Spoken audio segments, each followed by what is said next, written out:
నిర్మల్ ఇంకా సుశీలాల లిట్టి చౌక సిటీలో చాలా ఫేమస్. నిర్మల్కి చాలా వయసు అయిపోయింది. అతను 25 సంవత్సరాల నుంచి ఒకటే చోటున లిట్టి చౌక అమ్ముతున్నాడు. అతని భార్య సుశీల కూడా అతనికి దాబాలో సహాయం చేస్తూ ఉండేది. వింటున్నారా? పోయిన నెల మీరు నాకు సరిగ్గా డబ్బులు ఇవ్వనే లేదు. 1000 రూపాయలు తక్కువ ఇచ్చారు తెలుసా? అరే అలా ఎలా? ఆగు, నేను చూస్తాను. అన్నా చెప్పండి, ఏం కావాలి? బాబాయ్ 10 లిట్టీలు పార్సిల్ చేసివ్వు. సుశీల 10 లిట్టి పార్సిల్ చేసివ్వు. నెయ్యి రాసివ్వు వాటిపై. బాబాయ్, తను నీ భార్యనా? ఈ దుకాణాన్ని నువ్వు తనే చూసుకుంటుంటారా? అవును బాబు. అరే, ఇంకెవరినైనా సహాయానికి పెట్టుకోవచ్చు కదా. లేదు బాబు, చాలా సంవత్సరాలుగా మేమే నడుపుతున్నాం. మాకు దీనిపై చాలా ప్రేమ ఉంది. ఇవాల్టి వరకు ఎవరి సాయం తీసుకోలేదు. మేమిద్దరమే ఈ ఢాబాని ప్రశాంతంగా నడుపుతాం. ఇది చాలా మంచిది. మీ ఇద్దరి ప్రేమ చాలా ఆదర్శంగా కూడా ఉంటుంది. ఆ వ్యక్తి న్యూస్ ఛానల్కి సంబంధించినవాడు. అతను నిర్మల్ ఇంకా సుశీల కథని అతని న్యూస్ పేపర్లో జీవిత సత్యాల సెక్షన్లో రాయిస్తాడు. నిర్మల్ ఇంకా సుశీలాని జనాలు చాలా ఇష్టపడేవారు. చాలా మంది వాళ్ళ లిటి చౌక దాబాకి వెళ్లేవారు, ఇంకా వాళ్ళని పొగిడేవారు. సుశీల, నువ్వు చూస్తున్నావా జనాలు మనకి ఎంత ప్రేమ చూపిస్తున్నారో? మనిద్దరం ఇన్ని సంవత్సరాలు కలిసి ఉన్నాం. అది చూసి వాళ్ళకి చాలా ప్రోత్సాహంగా అనిపిస్తుంది. మంచిదే అయింది. మనం జనాలకి మంచి విషయాలు నేర్పిస్తున్నాం. అదంతా భగవంతుడి దయ.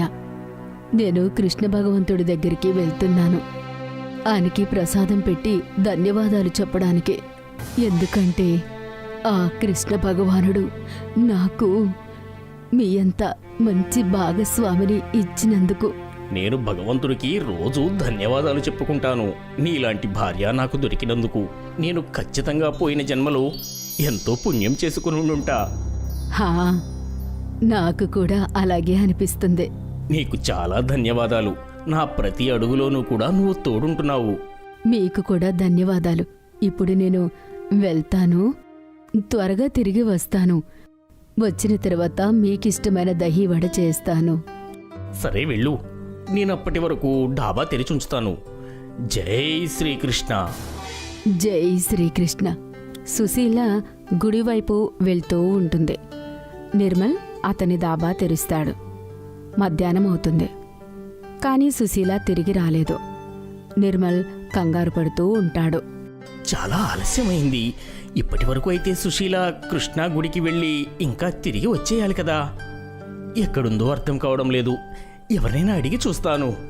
నిర్మల్ అక్కడా ఇక్కడా తిరుగుతూ దుకాణంలో ఉన్న వాళ్లతో సుశీల గురించి అడుగుతూ ఉంటాడు. ఎవరికీ సుశీల గురించి ఏమీ తెలీదు. ఇప్పటికీ రాత్రి అయింది. నేను పోలీస్ స్టేషన్కి వెళ్లాల్సిందే. అతను చాలా కంగారు పడుతూ పోలీస్ స్టేషన్ వైపు వెళ్తూ ఉంటాడు. అప్పుడే అతనికి దారిలో రిషబ్ కనిపిస్తాడు. రిషబ్ వాళ్ళ కాలనీలో ఉండే అబ్బాయి. నిర్మల్ అంకుల్, మీరెక్కడికి వెళ్తున్నారు? మీరు చాలా కంగారుగా ఉన్నారు. బాబు, సుశీల ఉదయాన్నే శ్రీకృష్ణ టెంపుల్కి వెళ్ళింది. ఇంకా తిరిగి రాలేదు. నేను తన గురించి పోలీస్ స్టేషన్లో కంప్లైంట్ ఇవ్వడానికి వెళ్తున్నా. పదండి, నేను వస్తాను. ఇంత రాత్రి వేళ మీరు ఒంటరిగా వెళ్ళడం మంచిది కాదు. నిర్మల్ ఇంకా రిషబ్ పోలీస్ స్టేషన్కి వెళ్తారు. నిర్మల్ అక్కడ అతని కంప్లైంట్ రాస్తాడు. మీ భార్య వయసు ఎంత? తను ఎలాంటి బట్టలు వేసుకుని వెళ్ళింది? తన వయసు దగ్గర దగ్గర 70 ఉంటాయి. ఇంకా తను గోధుమ రంగు చీర కట్టుకుని బయటకు వెళ్ళిందండి. పోలీస్ అతను అతని డ్రాయర్లో ఉన్న ఒక ఫోటోని తీసి నిర్మల్కి చూపిస్తాడు. తనేనా మీ భార్య? చూడండి. అవునండి, తనే. కానీ తన ఫోటో మీ దగ్గర ఎందుకుంది? నిర్మల్ ఇంకా రిషబ్ చాలా భయపడతారు. అరే, అది ఇవాళ ఉదయం కృష్ణ టెంపుల్ ముందు గుడి దగ్గర యాక్సిడెంట్ అయింది. మేము తన గురించి తెలుసుకోవడానికి చాలా ప్రయత్నించాము, కానీ ఏమీ లభించలేదు. కానీ ఆ తర్వాత తెలిసింది నిర్మల్ లిట్టి చౌక ఢాబా యజమాని యొక్క భార్యని. మేము కొంతమందిని మీ ఇంటికి పంపించాము, కానీ మీరెక్కడ దొరకలేదు. నేను తన గురించి వెతుక్కుంటూ బయటికెళ్ళాను. ఫోన్ కూడా ఇంట్లోనే పెట్టాను. సార్, సుశీల బానే ఉంది కదా? తను ఏ హాస్పిటల్లో ఉంది? నేను తనని చూడాలి. చూడండి సార్, ఈ విషయం చెప్పాలంటే మాకు బాధగానే ఉంది. ఎందుకంటే తను బ్రతికి లేదు. యాక్సిడెంట్ అయిన స్పాట్లోనే తను చనిపోయింది. తనిప్పుడు బ్రతికి లేదు. అది వినగానే నిర్మల్ కాళ్ళ కింద భూమి బద్దలైనంత పని అవుతుంది. తన మెదడు బ్లాంక్ అయిపోతుంది. అతనికి ఏమీ అర్థం కాదు. అతను ఆశ్చర్యంలో కింద పడిపోతూ ఉంటాడు. కానీ రిషబ్ అతన్ని పట్టుకుంటాడు. అరే అరే నిర్మల్ అంకుల్, మీరు మిమ్మల్ని కంట్రోల్ చేసుకోండి. బాబు సుశీల, ఇదేంటి ఇలా జరిగింది? నన్ను సుశీల ఈ ప్రపంచంలోని ఒంటరిగా వదిలేసి ఎలా వెళ్ళిపోతుంది? నేను తను లేకుండా ఎలా బ్రతకగలను? నిర్మల్ గట్టిగా ఏడుస్తూ ఉంటాడు. రిషబ్ అతన్ని ఓదార్చడానికి ప్రయత్నిస్తూ ఉంటాడు. ఇంకా చాలా కష్టంగా ఒక చోటున కూర్చోబెడతాడు. ఆ తర్వాత అతను పోలీసుల అన్ని ఫార్మాలిటీస్ని పూర్తి చేయడానికి వెళ్తాడు. ఇంకా నిర్మల్ని కూడా ఇంటికి తీసుకుని వెళ్తాడు. ఇంకా సుశీల అంతిమ సంస్కారాల బాధ్యతలు కూడా అతన్ని తీసుకుంటాడు. 1 నెల గడిచిపోతుంది. నిర్మల్ అతని దాబాలో ఒంటరిగా కూర్చుని ఉంటాడు. అంకుల్, మీరిప్పుడు ఎలా ఉన్నారు? మీకు ఎలా అనిపిస్తుంది? ఎలా అనిపిస్తుంది బాబు? నాకిప్పుడు ఈ ప్రపంచంలో ఏమీ మిగల్లేదు. నేను ఈ డాబాని కూడా అమ్మేస్తాను.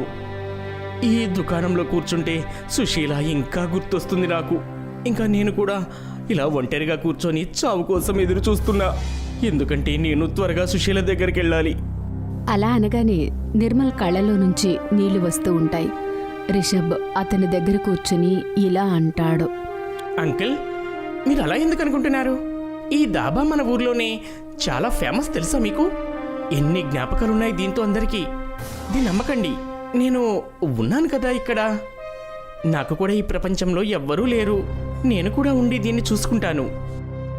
ఆ తర్వాత రిషబ్ నిర్మల్ దుకాణంలో రోజూ సహాయం చేయడానికి వెళ్ళేవాడు. రిషబ్ మెల్లిమెల్లిగా నిర్మల్ రికవర్ అవ్వడానికి సహాయం చేస్తాడు. బాబాయ్, మీరు కంగారు పడకండి. మీ దాబా ఎప్పుడు ఇలానే నడుస్తూ ఉంటుంది. ప్రపంచమంతా మిమ్మల్ని ఇంకా సుశీల ఆంటీ ప్రేమని గుర్తుపెట్టుకుంటుంది. మీ ప్రేమ ఎప్పటికీ ఉంటుంది. అది నేను మీకిస్తున్న ప్రమాణం. రిషబ్ బాబు, సుశీల తరువాత నువ్వే నాకు తోడుగా ఉన్నావు. ఇప్పుడు నాకు ఎవరైనా ఉన్నారంటే అది నువ్వు మాత్రమే. చాలా చాలా ధన్యవాదాలు. నేను నీ రుణాన్ని ఎప్పటికీ తీర్చుకోలేను. రిషబ్ ఇంకా నిర్మల్ ఇద్దరూ కలిసి డాబాని నడిపేవారు. 4 సంవత్సరాల తర్వాత నిర్మల్ కూడా చనిపోతాడు. అప్పుడు రిషబ్ ఆ దాబాని ఒంటరిగా నడిపేవాడు. నిర్మల్ ఇంకా సుశీలాల ప్రేమ కథ గురించి అందరికీ చెప్పేవాడు. ఇంకా అనేవాడు ఈ దాబా వాళ్ల ప్రోత్సాహం వల్లే నడుస్తుందని. నిర్మల్ ఇంకా సుశీల యొక్క దాబా సంపాదన చాలా బాగా పెరుగుతుంది. ఇంకా పూర్తి దేశమంతా ఫేమస్ అయిపోతుంది. అబ్దుల్ ఒక హోటల్లో పనిచేసేవాడు. సుల్తాన్ అనే ఒక అతని హోటల్లో తందూరీలు తయారు చేస్తూ ఉంటాడు. చూడండి, నాకు ఒక తందూరి పార్సిల్ చేయండి. అలాగే భయ్యా, ఇప్పుడే ఇస్తాను. మీ చేత్తో చేసిన తందూరి చాలా రుచిగా ఉంటుంది అబ్దుల్ బాయ్. నేను ఎన్నో హోటల్లో తందూరి తిన్నాను. మీ దగ్గర దొరికే తందూరిలో ఏదైతే రుచి ఉందో అది నాకు ఇంకెక్కడ దొరకట్లేదు. ధన్యవాదాలు. మీకు నా తందూరి నచ్చింది. అదే నాకు చాలా సంతోషం. అబ్దుల్ ఎన్నో ఏళ్లుగా అదే హోటల్లో పనిచేస్తూ ఉండేవాడు. అంతా బాగానే జరుగుతోంది. అలా ఒకరోజు సుల్తాన్ గారి కొడుకు అఫ్సల్ హోటల్ని చూసుకోవడం మొదలు పెడతాడు. చూడండి, మీ హోటల్లో తందూరి చాలా రుచిగా ఉంటుంది. అవును, ఆ విషయం నాకు కూడా తెలుసు. వచ్చిన వాళ్ళందరూ అబ్దుల్ బాయ్ చేసిన తందూరిని ఎంతగానో మెచ్చుకుంటున్నారు. అది వినగానే అబ్దుల్ నవ్వుకుంటాడు. అతనికి అఫ్సల్ మెదడులో నడుస్తున్న ఆలోచనల గురించి ఏమాత్రం తెలీదు. అఫ్సల్ తన తందూరీ కౌంటర్ని ఇంకా పెద్దది చెయ్యాలని అనుకుంటూ ఉంటాడు. ఎక్కువ బిజినెస్ చేయాలని అనుకుంటాడు. అబ్దుల్ బాయ్, ఇప్పుడు మీరు కొంతమంది మనుషులకు కూడా తందూరి చేయడం ఎలాగో నేర్పించాలి. ఎందుకంటే నేను తందూరి కౌంటర్ని పెద్ద చేయాలనుకుంటున్నాను. అప్పుడే వీలైనంత ఎక్కువగా ఆర్డర్లు తీసుకోవచ్చు. అందుకని అలాగే తప్పకుండా నేను పని వాళ్ళందరికీ నేర్పిస్తాను బాబు. అది విని అఫ్సల్ సంతోషిస్తాడు. కొన్ని రోజుల తర్వాత తందూరీ కౌంటర్ పెద్దదవుతుంది. మరో 2 మనుషులు కౌంటర్లోకి వస్తారు, అల్తాఫ్ ఇంకా అర్బాజ్. ఇప్పుడు మీరు జాగ్రత్తగా చూడండి, నేర్చుకోండి. మీరు నాలాగా తందూరి బాగా చేయడం నేర్చుకుంటే కస్టమర్లు మిమ్మల్ని కూడా మెచ్చుకుంటారు. అబ్దుల్ వాళ్ళిద్దరికీ తందూరిని చక్కగా తయారు చేయడం నేర్పిస్తాడు. కొన్ని రోజుల్లోనే వాళ్ళిద్దరూ కూడా అబ్దుల్లాగా తందూరి తయారు చేయడం నేర్చుకుంటారు. ఇప్పుడు మీ హోటల్ 3 పువ్వులు 6 కాయలుగా అభివృద్ధి చెందుతుందని నేను భావిస్తున్నాను భయ్యా. మీ ఆశీస్సులు తప్పక ఫలించాలి అబ్దుల్ బాయ్. అబ్దుల్ మంచి మనసుతో వాళ్ళిద్దరికీ కూడా తందూరి తయారు చేయడం నేర్పిస్తాడు. కాని అఫ్సల్ చాలా తెలివైనవాడు. అతని మెదడులో డబ్బు సంపాదించాలనే ఆలోచన మాత్రమే ఉంటుంది. అందుకే అతను ఒక కొత్త పౌల్ట్రీ కంపెనీతో ఒప్పందం కుదుర్చుకుంటాడు. ఆ పౌల్ట్రీ అతను అఫ్సల్కి చనిపోయిన కోళ్లను సప్లై చేస్తూ ఉంటాడు. కోళ్లు చవకగా వచ్చినందుకు లాభాలెక్కువ వస్తాయి. తందూరి కౌంటర్ పెద్దదైన కారణంగా కస్టమర్లు కూడా పెరుగుతారు. అంతా బాగానే జరుగుతుంది. కాని ఒకరోజు అబ్దుల్ అర్ధరాత్రి వరకు హోటల్లో పనిచేస్తుంటాడు. అదే సమయానికి సుల్తాన్ వస్తాడు. బాబు అఫ్జల్, ఎలా నడుస్తుంది హోటల్? బాగా నడుస్తుందబ్బా. నేను విన్నాను నువ్వు పౌల్ట్రీ అతన్ని మార్చేశావు అని. అవునబ్బా, ఈ కొత్త పౌల్ట్రీ అతను మనకి తక్కువ ధరకే కోళ్లను ఇస్తున్నాడు. అలాగా? కాని అదేలాగా? ఎలా అంటే ఆ కోళ్లు ముందే చనిపోయినవు కాబట్టి. భగవంతుడా, నువ్వు అసలు ఎందుకు ఇటువంటి పని చేస్తున్నావు బాబు? ఇది చాలా తప్పు. నువ్వు ఇటువంటి పని చేయొద్దు. మన తందూరి తిని ఎవరికైనా ఆరోగ్యం పాడైతే ఆ భగవంతుడు మనల్ని ఎప్పటికీ క్షమించడు బాబు, గుర్తుపెట్టుకో. అటువంటిదేమీ కాదు నాన్న. ప్రతి హోటల్ వాళ్ళు ఇలాగే చేస్తున్నారు నాన్న. నా స్నేహితులందరి హోటల్లో ఇలాగే జరుగుతుంది. ఇంతవరకు ఏమీ కాలేదు. ఇక ముందు కూడా ఏమీ కాదబ్బా. హెచ్చరించడం నా బాధ్యత. ఆ తర్వాత నీ ఇష్టం బాబు. ఇప్పుడు ఈ హోటల్ నీ సొంతం. నువ్వే దీనికి యజమానివి. మంచైనా చెడైనా అది కేవలం నీ నిర్ణయమే బాబు, సరేనా? అలా చెప్పి సుల్తాన్ అక్కడ్నుంచి వెళ్ళిపోతాడు. ఆ మాటలన్నిటినీ అబ్దుల్ వినేస్తాడు. కాసేపటి తర్వాత అతను కూడా వాళ్ళ ఇంటికి వెళ్ళిపోతాడు.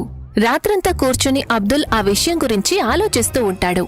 ప్రజల ఆరోగ్యంతో ఆటలాడుకునే ఇటువంటి చోటు నేను అసలు పని చేయలేను. ఇది చాలా పెద్ద తప్పు. కానీ అఫ్జల్ బాబు నా మాట వినిపించుకోడు. అందుకని నేను ఈ పని మానేయడమే నాకు మంచిదనిపిస్తుంది. అబ్దుల్ బాగా ఆలోచించి సుల్తాన్ షాప్లో పనిని మానేయాలని నిర్ణయించుకుంటాడు. మరుసటి రోజు అతను హోటల్కి వెళ్లి, నిన్న నేను మీ మాటలు విన్నాను. అటువంటి పని చేయడానికి నా మనసు అంగీకరించడం లేదు బాబు. నేను ఇక్కడ ఉద్యోగం మానేస్తున్నాను. మంచిది. నువ్వేమనుకుంటున్నావు? నువ్వు వెళ్ళిపోతే నా హోటల్ మూతపడిపోతుందనే? అస్సలు కాదు. కానీ నీకు ఎక్కడా ఉద్యోగం దొరికే అవకాశమే ఉండదు. అది మాత్రం ఖాయం అబ్దుల్ బాయ్. అయినా పర్వాలేదు, నేను పని చేయకుండా కూర్చుంటాను. కానీ జరిగే అన్యాయంలో మాత్రం భాగస్వామి కాదలుచుకోలేదు. అలా చెప్పి అబ్దుల్ అక్కడ్నుంచి వెళ్ళిపోతాడు. అతను ఉద్యోగం కోసం ఎన్నో హోటల్స్ కి వెళ్తాడు. కాని ఎక్కడా కూడా ఉద్యోగం దొరకదు. అలసిపోయి ఒకరోజు అతని స్నేహితుడు ముస్తఫా సైకిల్ షాప్ దగ్గరికి వెళ్లి కూర్చుంటాడు. ఏమైంది బాయ్? ఇవాళ కూడా నీకు పని దొరకలేదా? లేదు మిత్రమా, ఏం చెయ్యాలో నాకు అర్థం కావడం లేదు. నాకు తందూరి చేయడం తప్పి ఇంకేం పని తెలియదు కదా. నిన్ను వేరే పని చేయమని ఎవరూ చెప్పారు భయ్యా. నేను ఏమంటున్నాను అంటే నువ్వు నీ తందూరి కౌంటర్ని స్వయంగా పెట్టుకో. అంత డబ్బు నా దగ్గర లేదు. తందూరి చాలా ఖరీదుగా ఉంటుంది. దానికి ఒక హోటల్ కావాల్సి వస్తుంది. దానికి అద్దె, అంత డబ్బు ఎక్కడి నుంచి తీసుకురావాలి? నీ రెండు సమస్యలకు నా దగ్గర ఒకటే పరిష్కారం ఉంది భయ్యా. కాసేపు ఆగు, వస్తాను. ముస్తఫా 2 పాత సైకిల్ రిమ్స్ ని తీసుకొచ్చి వాటికి మధ్యలో కన్నం పెట్టి ఊసను దూరుస్తాడు. ఇదిగో సిద్ధంగా ఉంది చూడు. ఇదేంటి? చెబుతాను ఉండు. ముస్తఫా దగ్గర ఒక బండి ఉంటుంది. ముస్తఫా ఆ బండి పైభాగంలో ఉన్న చెక్కకు కన్నం పెడతాడు. తర్వాత ఆ చక్రాలను బండి మీద పెడతాడు. ఇప్పుడు దీని కింద బొగ్గులు పెట్టుకో. దీనిని నేను తిప్పుతూ ఉంటాను, నువ్వు తందూరి చెయ్యి. అరే వా, చాలా బాగుంది. నీకు ఈ ఉపాయం ఎలా వచ్చింది? నేను నీకు సహాయం చేయాలనుకున్నాను. బహుశా అందుకే ఈ ఉపాయం వచ్చిందేమో. ధన్యవాదాలు మిత్రమా. మరుసటి రోజు నుంచి అబ్దుల్ ఆ బండి మీద తందూరి అమ్మడం మొదలు పెడతాడు. అబ్దుల్ తందూరి తయారు చేయడంలో ఎక్స్పర్ట్. తనకి హోటల్ లేదు కాబట్టి తందూరి రేట్లను తను బాగా తగ్గించి అమ్ముతాడు. రోడ్డు మీద తందూరి అమ్ముకుని తిరిగే అబ్దుల్ బండి తరచూ కస్టమర్లతో నిండిపోతూ ఉండేది. అక్కడ సుల్తాన్ హోటల్కి ఫుడ్ ఆఫీసర్స్ ఇన్స్పెక్షన్కొస్తారు. చనిపోయిన కోళ్లను అమ్మిన కారణంగా హోటల్ని సీల్ చేయడం జరుగుతుంది. అలాగే అఫ్సల్ని జైల్లో పెట్టడం జరుగుతుంది. బహుశా ఇదే ప్రకృతి నియమమేమో. మంచివాళ్లకు మంచి జరుగుతుంది, చెడ్డవాళ్లకు చెడు జరుగుతుంది. అందుకనే అంటారు మంచి చేస్తే మంచి జరుగుతుందని.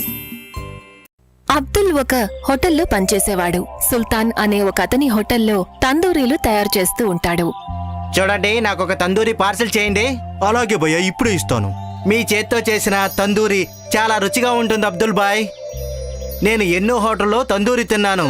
మీ దగ్గర దొరికే తందూరిలో ఏదైతే రుచి ఉందో అది నాకు ఇంకెక్కడా దొరకట్లేదు. ధన్యవాదాలు. మీకు నా తందూరి నచ్చింది. అదే నాకు చాలా సంతోషం. అబ్దుల్ ఎన్నో ఏళ్లుగా అదే హోటల్లో పనిచేస్తూ ఉండేవాడు. అంతా బాగానే జరుగుతోంది. అలా ఒకరోజు సుల్తాన్ గారి కొడుకు అఫ్సల్ హోటల్ని చూసుకోవడం మొదలు పెడతాడు. చూడండి, మీ హోటల్లో తందూరి చాలా రుచిగా ఉంటుంది.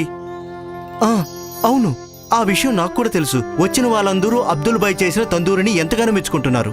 అది వినగానే అబ్దుల్ నవ్వుకుంటాడు. అతనికి అఫ్సల్ మెదడులో నడుస్తున్న ఆలోచనల గురించి ఏమాత్రం తెలీదు. అఫ్సల్ తన తందూరి కౌంటర్ని ఇంకా పెద్దది చెయ్యాలని అనుకుంటూ ఉంటాడు. ఎక్కువ బిజినెస్ చేయాలని అనుకుంటాడు. అబ్దుల్ భాయ్, ఇప్పుడు మీరు కొంతమంది మనుషులకు కూడా తందూరి చేయడం ఎలాగో నేర్పించాలి. ఎందుకంటే నేను తందూరి కౌంటర్ని పెద్ద చేయాలనుకుంటున్నాను. అప్పుడే వీలైనంత ఎక్కువగా ఆర్డర్లు తీసుకోవచ్చు. అందుకని అలాగే తప్పకుండా నేను పని వాళ్ళందరికీ నేర్పిస్తాను బాబు. అది విని అఫ్సల్ సంతోషిస్తాడు. కొన్ని రోజుల తర్వాత తందూరి కౌంటర్ పెద్దదవుతుంది. మరో 2 మనుషులు కౌంటర్లోకి వస్తారు, అల్తాఫ్ ఇంకా అర్బాజ్. ఇప్పుడు మీరు జాగ్రత్తగా చూడండి, నేర్చుకోండి. మీరు నాలాగా తందూరి బాగా చేయడం నేర్చుకుంటే కస్టమర్లు మిమ్మల్ని కూడా మెచ్చుకుంటారు. అబ్దుల్ వాళ్ళిద్దరికీ తందూరిని చక్కగా తయారు చేయడం నేర్పిస్తాడు. కొన్ని రోజుల్లోనే వాళ్ళిద్దరూ కూడా అబ్దుల్లాగా తందూరి తయారు చేయడం నేర్చుకుంటారు. ఇప్పుడు మీ హోటల్ 3 పువ్వులు 6 కాయలుగా అభివృద్ధి చెందుతుందని నేను భావిస్తున్నాను భయ్యా. మీ ఆశీస్సులు తప్పక ఫలించాలి అబ్దుల్ భాయ్. అబ్దుల్ మంచి మనసుతో వాళ్ళిద్దరికీ కూడా తందూరి తయారు చేయడం నేర్పిస్తాడు. కాని అఫ్సల్ చాలా తెలివైనవాడు. అతని మెదడులో డబ్బు సంపాదించాలనే ఆలోచన మాత్రమే ఉంటుంది. అందుకే అతను ఒక కొత్త పౌల్ట్రీ కంపెనీతో ఒప్పందం కుదుర్చుకుంటాడు. ఆ పౌల్ట్రీ అతను అఫ్సల్కి చనిపోయిన కోళ్లను సప్లై చేస్తూ ఉంటాడు. కోళ్లు చవకగా వచ్చినందుకు లాభాలెక్కువ వస్తాయి. తందూరి కౌంటర్ పెద్దదైన కారణంగా కస్టమర్లు కూడా పెరుగుతారు. అంతా బాగానే జరుగుతుంది. కాని ఒకరోజు అబ్దుల్ అర్ధరాత్రి వరకు హోటల్లో పనిచేస్తుంటాడు. అదే సమయానికి సుల్తాన్ వస్తాడు.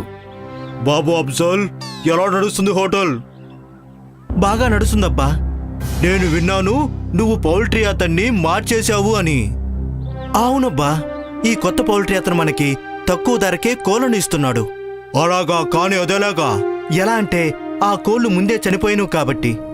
భగవంతుడా, నువ్వు అసలు ఎందుకు ఇటువంటి పని చేస్తున్నావు బాబు? ఇది చాలా తప్పు.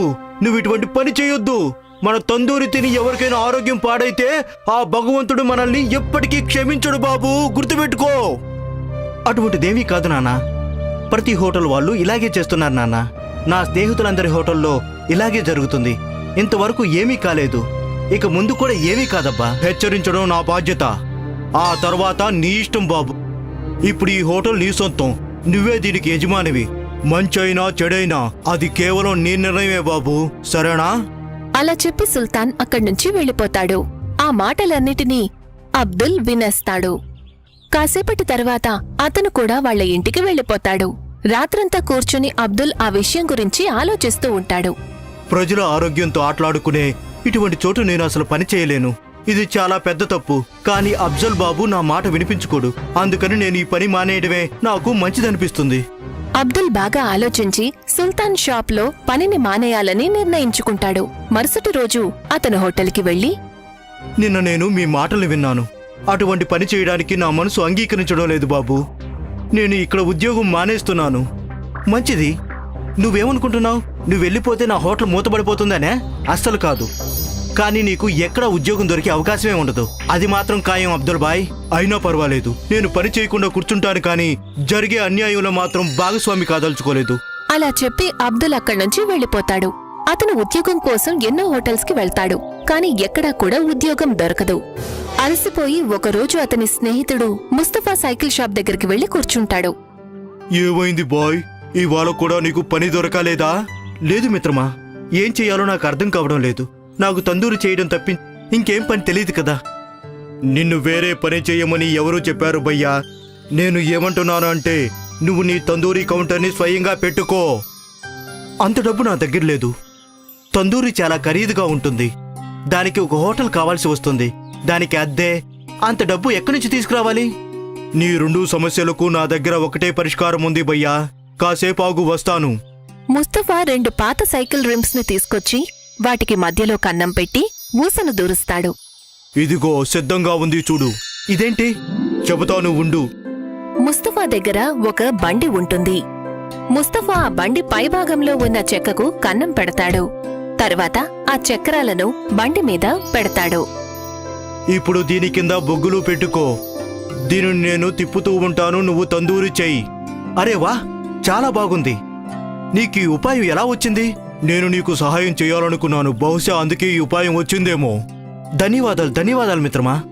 మరుసటి రోజు నుంచి అబ్దుల్ ఆ బండి మీద తందూరి అమ్మడం మొదలు పెడతాడు. అబ్దుల్ తందూరి తయారు చేయడంలో ఎక్స్పర్ట్. తనకి హోటల్ లేదు కాబట్టి తందూరి రేట్లను తను బాగా తగ్గించి అమ్ముతాడు. రోడ్డు మీద తందూరి అమ్ముకుని తిరిగే అబ్దుల్ బండి తరచూ కస్టమర్లతో నిండిపోతూ ఉండేది. అక్కడ సుల్తాన్ హోటల్కి ఫుడ్ ఆఫీసర్స్ ఇన్స్పెక్షన్కొస్తారు. చనిపోయిన కోళ్లను అమ్మిన కారణంగా హోటల్ని సీల్ చేయడం జరుగుతుంది. అలాగే అఫ్సల్ని జైల్లో పెట్టడం జరుగుతుంది. బహుశా ఇదే ప్రకృతి నియమమేమో. మంచివాళ్లకు మంచి జరుగుతుంది, చెడ్డవాళ్లకు చెడు జరుగుతుంది. అందుకనే అంటారు మంచి చేస్తే మంచి జరుగుతుందని. ఒక ఊర్లో కుసుమలత అనే ఒక ముసలి విధవరాలు ఉండేది. కుసుమలతకి ఒక్కడే కొడుకు. అతను కొన్నేళ్ల క్రితమే పట్నంలో సెటిల్ అయిపోయాడు. కుసుమలత గ్రామంలో పానీపూరీలమ్ముతూ డబ్బు సంపాదిస్తుంది.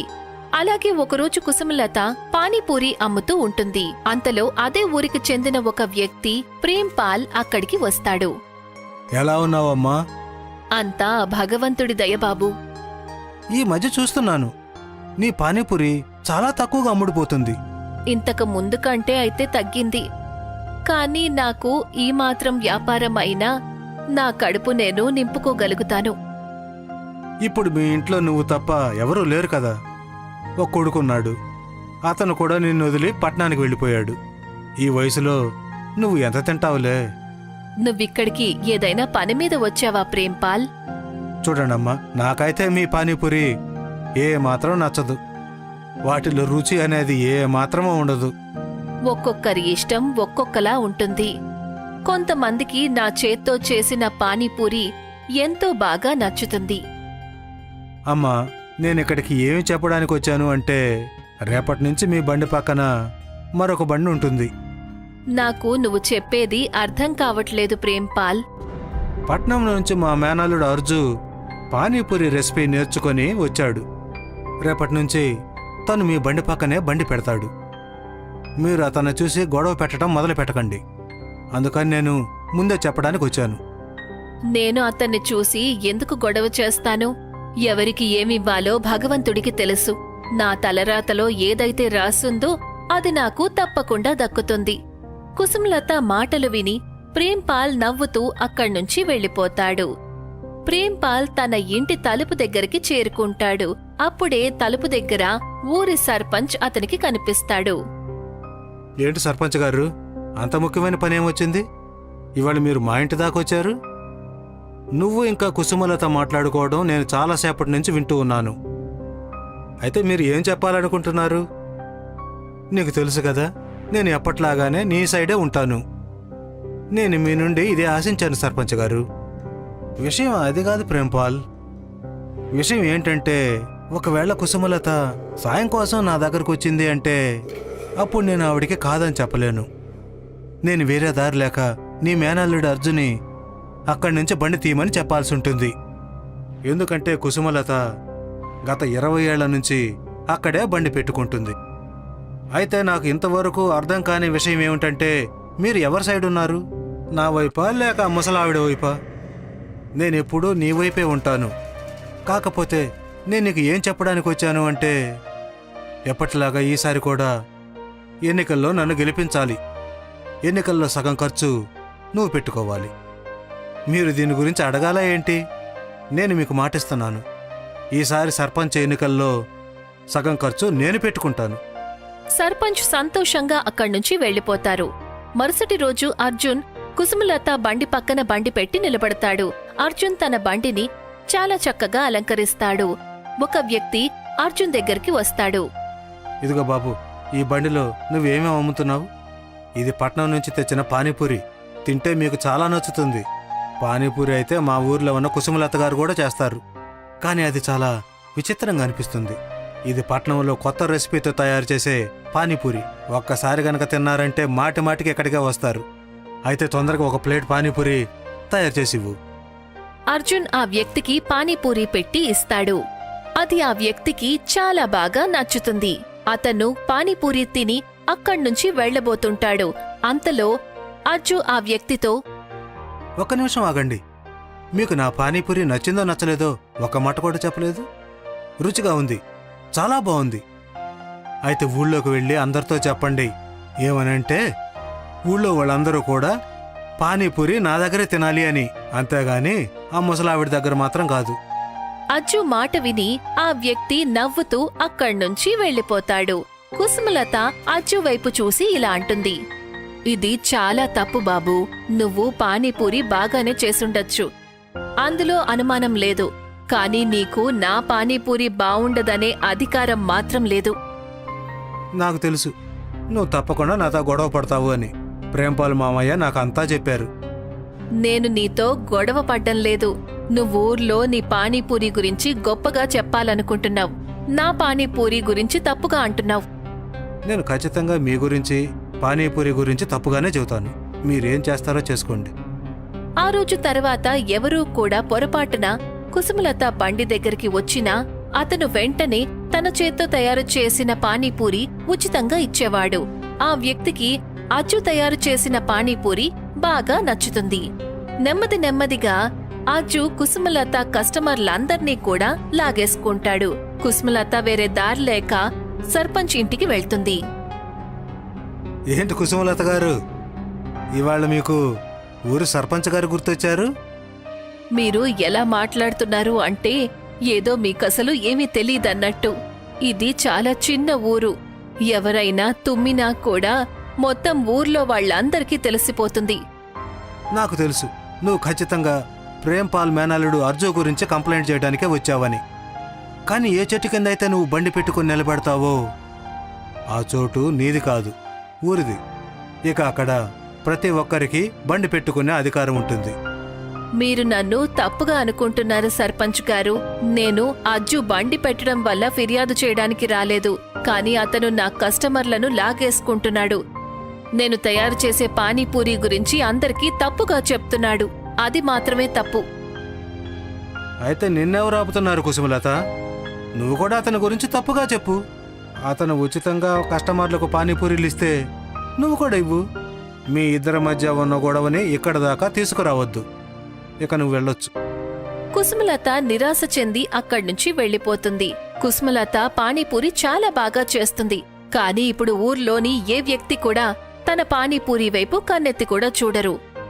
అలా ఒకరోజు ఒక 10 ఏళ్ల అమ్మాయి చాలా మురికి బట్టలు వేసుకుని వస్తుంది. తను అజ్జు బండి దగ్గరకొచ్చి నిలబడుతుంది. నాకు చాలా ఆకలిగా ఉంది. నీ మురికి బట్టలను చూస్తే నాకేమనిపిస్తుందంటే నీ దగ్గర డబ్బులు లేవు అని. మీరు చాలా సరిగ్గా చెప్పారు. నా దగ్గర డబ్బులు లేవు. నాకు తినడానికేమైనా ఇవ్వండి. ఇదిగో, అడుక్కోవాలనుకుంటే వెళ్ళి ఊళ్ళో అడుక్కో. నా బండి ముందు నిలబడి అడుక్కోకు. వెళ్ళిక్కడి నుంచి, వ్యాపారం మొదలయ్యే టైం ఇది. వెంటనే ఆ పాప నిరాశ చెంది కుసుమలత బండి దగ్గరికి వెళ్లి నిలబడుతుంది. ఏమైందమ్మా? నాకు చాలా ఆకలిగా ఉందమ్మా. నీ పేరేంటి తల్లి? నా పేరు రాధా. కుసుమలత ఒక ప్లేట్ పానీపూరిని రాధాకి ఇస్తుంది. రాధా కాసేపట్లోనే అవన్నీ తినేస్తుంది. ఇంకా కావాలా తల్లి? ఇవి చాలా రుచిగా ఉన్నాయి. కుసుమలత నవ్వుతూ మరొక ప్లేట్ పానీపూరిని రాధాకిస్తుంది. రాధ 2వ ప్లేట్ పానీపూరి తింటూ నవ్వుతూ ఇలా అంటుంది, మీరు చాలా బాగా పానీపూరి తయారు చేస్తున్నారు. కానీ నేను చేసిన పానీపూరి అయితే ఈ ఊర్లో వాళ్లకి ఎవ్వరికీ నచ్చడం లేదు. ఒకవేళ మీరు పానీపూరిలో మ్యాగీ కలిపితే మీ మ్యాగీ పానీపూరిని ఎవ్వరూ ఢీకొట్టలేరు.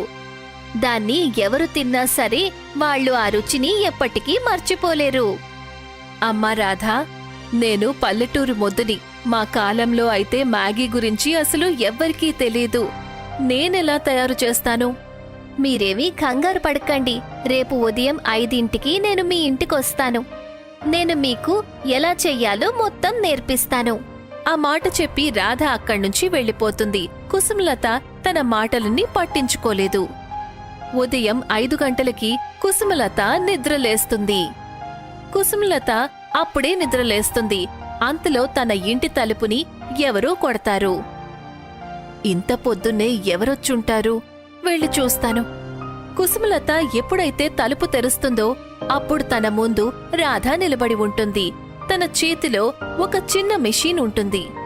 లోపలికి రా రాధా, నువ్వు చెప్పిన దాని గురించి నేను మర్చిపోయాను. నాకు తెలుసు మీరు మర్చిపోతారని, కానీ నాకు గుర్తుంది. నీ చేతిలో ఉన్నది ఏంటి తల్లి? ఇది ఒక మిషన్. ఈ మిషన్ లోపల మీ చేత్తో తయారు చేసిన పిండిని ఎప్పుడైతే వేస్తారో దీని లోపల నుంచి బోలెడంత మ్యాగీ బయటికొస్తుంది. ఆ మ్యాగీని మీరు పానీపూరిలో కలపండి. తర్వాత చూడండి, ఊరంతా కూడా మ్యాగీ పానీపూరి నుంచి వచ్చిన ఘుమఘుమలకి ఆశ్చర్యపోతుంది. కుసుమలత అలాగే చేస్తుంది. తను తన చేత్తో తయారు చేసిన పిండిని ఆ మిషన్లో వేస్తుంది. ఆ మిషన్లో నుంచి బోలెడంత మ్యాగీ బయటికి వస్తుంది. రాధ కుసుమలతకి మ్యాగీ పానీపూరి ఎలా తయారు చెయ్యాలో నేర్పిస్తుంది. కాసేపట్లోనే కుసుమలత అంతా అర్థం చేసుకుంటుంది. ఇక నేను వెళ్తున్నాను, కొన్ని రోజుల తర్వాత వస్తాను. అంతవరకు దీన్ని మీ దగ్గరే పెట్టుకోండి. మరుసటి రోజు కుసుమలత మ్యాగీ పానీపూరిని తయారు చేసి పెడుతుంది. అరే ఇదేంటమ్మా, మీరు మీ పానీపూరిలో కొత్తగా మ్యాగీ కలిపినట్లున్నారు. అది విషంగా మారిపోయినట్లుంది. ఇప్పుడు దీన్ని ఎవరు తింటారు? అప్పుడే అటువైపు నుంచి ఒక వ్యక్తి వెళ్తూ ఉంటాడు. ఆ వ్యక్తి వెంటనే కుసుమలత దగ్గరకొచ్చి ఇలా అంటాడు. అరే, వాసన గుమగుమలాడుతుంది. ఈ వాసన ఏంటమ్మా? నా చేత్తో తయారు చేసిన మ్యాగీ పానీపూరిది. ఆశ్చర్యంగా ఉందే. నాకు తెలిసినంతవరకు పానీపూరి, మ్యాగీ వేరువేరు వంటకాలు. ఇటువంటి మిక్స్ వంటకాన్ని నేనెప్పుడు తినలేదు. త్వరగా ఒక ప్లేట్ నా కోసం ఇవ్వండి. కుసుమలత వెంటనే ఒక ప్లేట్లో మ్యాగీ పానీపూరిని తయారు చేసి అతనికిస్తుంది. ఆ వ్యక్తి కాసేపట్లోనే మొత్తం తినేస్తాడు. అద్భుతం, చాలా బాగుంది. ఆ వ్యక్తి అది అంత రుచికరంగా ఉంటుందని ఎప్పుడూ అనుకోలేదు అంటాడు. ఆ మాట చెప్పి అతను అక్కడ్నుంచి వెళ్ళిపోతాడు. అజ్జు కోపంతో పళ్ళు కొరుకుతూ ఉండిపోతాడు. కొన్ని రోజుల్లోనే ఊరంతా కూడా కుసుమలత తయారు చేసే మ్యాగీ పానీపూరి ప్రసిద్ధి చెందుతుంది. ఇక పక్క ఊరికి చెందిన వాళ్లు కూడా కుసుమలత చేత్తో తయారు చేసిన మ్యాగీ పానీపూరిని తినడం మొదలు పెడతారు. ఇక అదే విషయం అజ్జుని లోపల చాలా విసిగిస్తూ ఉంటుంది. ఇప్పుడు అజ్జు బండి దగ్గరికి ఒక్క కస్టమర్ కూడా రావడం లేదు. అజ్జు ఎంతో కోపంతో ప్రేమ్ పాల్ దగ్గరికి వెళ్తాడు. మామయ్య, ఏంటిది ఇదంతా? ప్రతిరోజు నాకు నష్టం వస్తుంది. మీరు ఎందుకు ఏం చేయడం లేదు? కంగారు పడుకు. ఇవాళ సాయంత్రమే నేను దీని గురించి సర్పంచ్తో మాట్లాడతాను. అతనితో చెప్తాను, ఎన్నికల్లో నేను ఊరకనే సగం డబ్బులు పెట్టను అని. నేను సగం డబ్బులు పెడుతున్నానంటే దానికి బదులు సర్పంచ్ కూడా నాకు సాయం చేయాలి. ప్రేమ్ పాల్ సాయంత్రం వేళ సర్పంచ్ దగ్గరికి వెళ్తాడు. ఈ ఊర్లో జరిగేది ప్రతిదీ కూడా నాకు తెలుసు ప్రేమ్పాల్. కుసుమలత తయారు చేసే మ్యాగీ పానీపూరి ఇప్పుడు దూర దూర ప్రాంతాల వరకు చాలా ప్రసిద్ధి చెందింది. తన విజయం వల్ల ఇప్పుడు నేను కూడా ఎంత కుళ్ళుకుంటున్నాను. సరే, నేనేదో ఒకటి చేస్తాలే. మరుసటి రోజు సర్పంచ్ కుసుమలత బండి దగ్గరికి వెళ్లి, కుసుమలత గారు, మీరు మీ ఈ బండిని ఇంకెక్కడైనా పెట్టుకోవాలి. కాని ఎందుకలా? ఎందుకంటే ఈ చోటుని ప్రేమ్పాల్ కొనుక్కున్నాడు. ఇప్పుడు ఈ చోటు అతనికి సొంతమయ్యింది. కుసుమలత నవ్వుతూ సర్పంచ్ వైపు చూసి, ఇక నాకు బండి పెట్టాల్సిన అవసరం కూడా లేదు సర్పంచ్ గారు. ఎందుకంటే నేను ఊర్లో ఒక దుకాణం కొన్నాను. ఇక నేను దుకాణంలోనే మ్యాగీ పానీపూరి తయారు చేసి అమ్ముతాను. కొన్ని రోజుల తర్వాత కుసుమలత గ్రామంలోనే ఒక మంచి దుకాణం ఏర్పాటు చేసుకుంటుంది. తను తన ఇంటికి కూడా మరమ్మతులు చేయించుకుంటుంది. ఒకరోజు కుసుమలత కూర్చుని రాధను తలుచుకుంటూ ఉంటుంది. అంతలో ఎవరో వచ్చి తలుపు కొడతారు. కుసుమలత ఎప్పుడైతే తలుపు తెరుస్తుందో తను చూసేసరికి రాధ చాలా మంచి బట్టలు వేసుకొని ఒక అందమైన వ్యక్తితో నిలబడి ఉంటుంది. నేనిక్కడ్నుంచి వెళ్తూ ఉన్నాను. మిమ్మల్ని ఒకసారి కలిసి వెళ్దామనుకున్నాను. నీ మిషన్ నా దగ్గరే ఉంది తల్లి. నువ్వు దాన్ని తీసుకువెళ్లాలనుకోవడం లేదా? నిజానికి అదొక మ్యాజిక్ మ్యాగీ పానీపూరి తయారు చేసే మిషన్.